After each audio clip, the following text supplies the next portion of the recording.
Hi friends, kitchen lab లోపల ఈరోజు మనము ఆల్మండ్ సూప్ని ఎలా తయారు చేసుకోవాలి అనే విధానం గురించి తెలుసుకుందామా. మరి కావలసినటువంటి పదార్థాలు: బాదాం పప్పు పావు కప్పు, బట్టరు స్పూను, అల్లము చిన్న ముక్క, వెల్లుల్లి రెబ్బలు 5, బీన్స్ 5, క్యారెట్ 1, స్వీట్ కార్న్ 2 స్పూన్లు, క్యాబేజీ ముక్కలు 3 స్పూన్లు, క్యాప్సికమ్ ముక్కలు అరకప్పు, నీళ్ళు 4 కప్పులు, మిరియాల పొడి 1/2 స్పూను, పచ్చి బఠానీలు 2 స్పూన్లు, స్వీట్ కార్న్ 2 స్పూన్లు, అదే స్వీట్ కార్న్ చెప్పుకున్నాం కదా, 2 స్పూన్లన్నీ వేయాలి. నూనె, ఉప్పు తగినంత.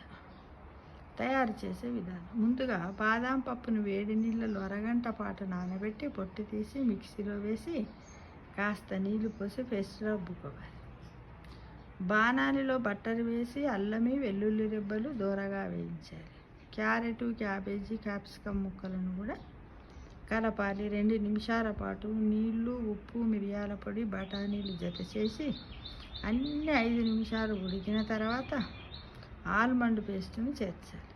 మరో 5 నిమిషాలు అలాగే మరిగించి స్టవ్ కెట్టేస్తే ఆల్మండ్ సూప్ తయారు. అంటే మనం ఈ విధంగానైనా చేసుకోవచ్చు, లేకపోతే ఈ ఆల్మండ్ని ఏ విధంగా అయితే మనం గ్రైండ్ చేస్తామో వీటన్నింటిని కూడా కొంచెం ఇవి ఉడికిన తర్వాత కూడా అందులో వేసి మిక్సీ కూడా చేసుకోవచ్చు.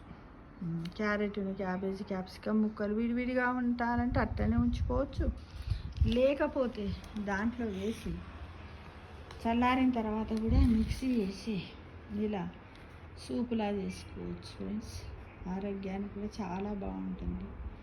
ఇది మంచి హెల్దీ డైట్. కనీసం వారంలో 1-2 సార్లు తీసుకుంటే సరిపోతుందని నా అభిప్రాయం. ఫ్రెండ్స్, తప్పకుండా తయారు చేద్దాం.